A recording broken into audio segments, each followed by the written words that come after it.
আজকে বাড়িতে খুব সহজেই বানিয়েছিলাম মালাই চিকেন টিক্কা। তো চলো তোমাদের সাথে রেসিপিটা শেয়ার করি আমি বাড়িতে কীভাবে বানালাম।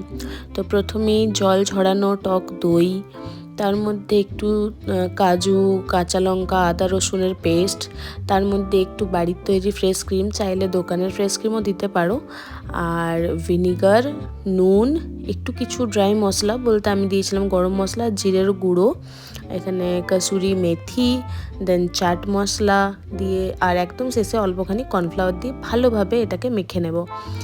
তারপর মেখে পর মোটামুটি পুরোটা ভালোভাবে মিক্স হয়ে গেলে এটাকে একটুখানি আমি ফ্লেভার আনার জন্য, যেহেতু তন্দুরি ফ্লেভারটা আনার জন্য একটুখানি চারকোলের মধ্যে তেল বা সাদা তেল বা ঘি যা হোক কিছু দিয়ে এটাকে ভালোভাবে আধ ঘন্টা কি 40 মিনিটের জন্য রেস্টে ছাড়বো।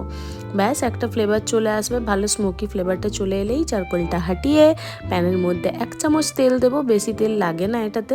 তারপর এটা মানে শরীরের জন্য একটু হেলদি, বেশি কিছু খারাপ কিছু এটার মধ্যে অ্যাড হয় না।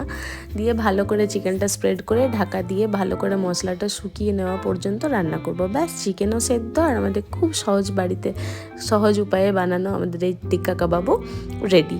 আর এই গ্রিন চাটনির রেসিপিটা আমার প্রোফাইলে দেওয়া আছে, চাইলে দেখে আসতে পারো। তো চলো বাই।